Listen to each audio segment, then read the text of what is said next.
Unmasked Episode 8 of Suspicion Season 1 begins this finale inside the hotel room with Natalie shooting Martin Copeland. Sean is shocked and points a gun at Natalie. As the others rally by her side, Sean grabs his gear and leaves. When he does, alarms wail as a smoke grenade is dropped in the hallway. Tara and the others just casually walk out together, showing their face everywhere and managing to walk past law enforcement mustering on the streets. When they eventually make it to safety, an hour timer starts counting down, with a live broadcast of Leo being shown to the whole world to see. Owen Nelson brings word back to Katherine about this, as she decides she wants to go and see Martin for herself. With Tara leading the way, the motley band of suspects head inside where Tara reassures Natalie, telling her she checks notes didn't kill anyone. Okay then. Tara deflects the blame across to Sean, sticking with the narrative that he shot Copeland. But the icing on the cake comes from Natalie, who realizes she left her gun in the hotel room. Meanwhile, Cresswell is interviewed by Vanessa and Sean, who clearly aren't watching the monitors. He knows who Leo Newman is and claims he knew they'd come. Whoever this is, they've buried all of Cresswell's work. Cresswell's mention of them catches Vanessa's attention, realizing that this references there's more than one person involved in what's happening. One of those, as we're being led to believe, is Natalie. Back with the group, they show up at an abandoned office space, where they find Leo with the gun himself. He staged the whole event and there was no kidnapper after all. Tara reveals that she's actually part of Leo's group. We've seen foreshadowed glimpses of this in the past, given Tara's close ties with her students, and now it's apparent she's working with Leo to take his mother down. Natalie is enraged and claims she's set them all up. "You let me kill Copeland," Natalie exclaims. According to these kids and Tara, these suspects were chosen specifically because they were part of what allows Cooper Newman's PR to keep spinning. No one was supposed to get hurt, but Natalie killing Copeland has changed all that. Tara's stake in all this is to force Katherine Newman to open up and reveal the truth about Eric Cresswell's work and how she discredited the climate change claims. Unfortunately, they're also stitching up Oddish and Natalie to make it seem like they're the kidnappers. There's a whole bunch of discourse here about right and wrong, but Natalie realizes that Eddie happens to be holding her handgun. He picked it up from the hotel room after all. Now, it's worth noting that Eddie is holding this without gloves, meaning his fingerprints and DNA are all over it now. Anyway, Tara knows that Eddie is a cop and reveals all to them now, as Oddish and Natalie are both shocked. Meanwhile, Daisy opens up an envelope from her mom which happens to have a phone inside, complete with a video message. Within this, she confirms that Eric Cresswell is her father and reveals the truth about how Newman and her cronies completely destroyed Cresswell's reputation.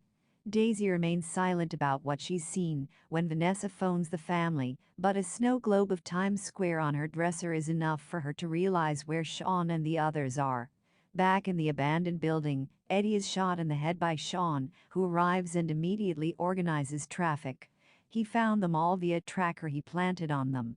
He ignores Tara's pleas to stop and grabs Leo Newman, forcing him down to his knees. Meanwhile, Katherine decides to open up and admit the truth to the world, claiming Cresswell did nothing wrong and that the rumors about him are completely false. She goes on to mention climate change and how those in the upper echelons of society have built up a lack of trust across society. She's truly sorry for her part in all this, as Tara watches the broadcast and hears her exonerate her father. The only people who know about what's happened with the kidnapping are those inside this room, so Tara suggests they come up with a new narrative, something that will save all of them and stop anyone going to prison. Despite being shot in the head, Eddie is still alive, somehow. Anyway, he allows Oddish, Tara, and Natalie to go, radioing in that there's an active shooter. That shooter, of course, being Sean. Given he's with Leo Newman and about to shoot him in the room across the hallway, it's incredibly convenient to make it seem like he's the one responsible. Anyway, the police arrive in pretty spectacular form, 10 seconds between the gang leaving and police arriving, and surround the room. Leo Newman is found in an underground parking lot, as it would appear the room Sean took him in had a stairwell leading down to the basement. Katherine receives a message from Martin's phone, reading "Double X me he goes for good." This happens to be Sean, who manages to get away without being arrested. Natalie is taken away in handcuffs though, while Oddish and Tara both don masks and slip away into the crowd. Despite their facial recognition software, Vanessa and Sean have been unable to find the pair as they walk through the busy streets of New York. Sean Tilson happens to be on a bus leaving town, and he checks his account, realizing he has 1 million now. Oddish and Tara are on a boat to freedom while Natalie is arrested, presumably for a long time. What an absolute mess. Suspicion has been a really sloppy crime drama, and the only thing this show had going for it was its final twist to reveal who's responsible for everything. In the end, no one gets their comeuppance, there's no reckoning for those who have done bad deeds, and the fate of half our characters is left unknown.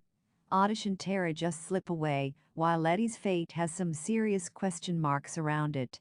Martin Copeland's death has gone completely unaccounted for, and that's probably the biggest issue that hasn't been resolved. Now, given it was Natalie's gun, or at least a handgun from her family, Eddie's fingerprints are now all over the handgun, so we're left to assume he's going to be arrested and charged with murder. And what of Natalie? And who the police believe is the kidnapper? All of these questions are left completely unchecked, and it leads to a sloppy end to a show that's meandered on and tried to get by based on its twists alone. The lack of logic and foresight put into the story is pretty surprising, and to top it off, the show adds in a crowbarred message about climate change and companies needing to do better. Compared to shows like Mr. Robot, which tackle the same subject with far more panache and style, Suspicion bows out with a really poor finale. Based on the Israeli series False Flag by Maria Feldman and Amit Cohen, Apple TV Plus's thriller series Suspicion follows the kidnapping of Leo Newman, the son of a renowned businesswoman named Katherine Newman. Upon Leo's abduction, 5 British individuals fall under the suspicion and surveillance of the FBI and the NCA. The series progresses through the attempts of the suspects to unravel the mystery behind the kidnapping to prove their innocence, all while hiding secrets about themselves from one another. Created by Rob Williams, the show originally released in February 2022. The crime series received mixed to positive reviews from critics and audiences alike, garnering praises for its engrossing narrative and performances. Since the first season of the show ends with enough scope for the second installment, the viewers must be wondering about the prospects of the same. On that note, here's everything you need to know about the sophomore season of the show. Suspicion Season 1 premiered on February 4, 2022, on Apple TV+, concluding its run on March 18, 2022. The first season comprises 8 episodes with a runtime of 44-50 minutes each. As far as the prospects of a second season are concerned, here's what we know. Apple TV Plus has not yet released an official statement regarding the renewal of Suspicion for Season 2. According to Elizabeth Henstridge and Kunal Nayyar, who portrayed Tara and Oddish, respectively, the second season of the show is not improbable.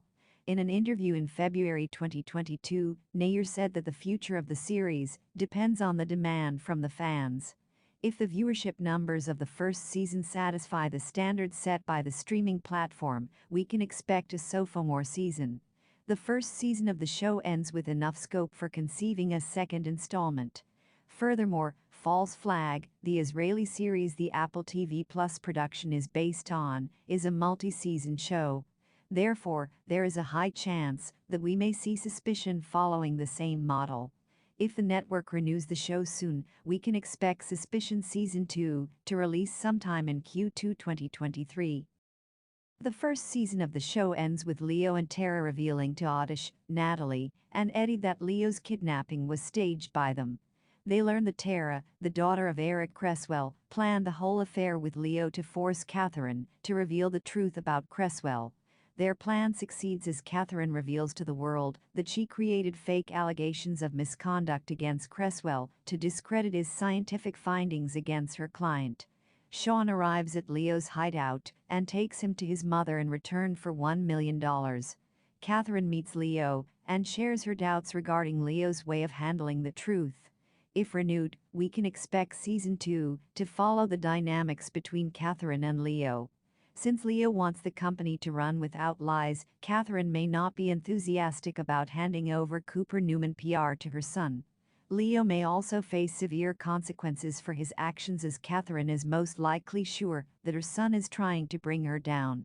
We can also expect another startling crime that possibly reconnects Oddish, Tara, Natalie, Eddie, and Sean, with Vanessa and Anderson teaming up again to investigate. Otherwise, Vanessa and Anderson may join hands to find Sean or solve another high-profile crime.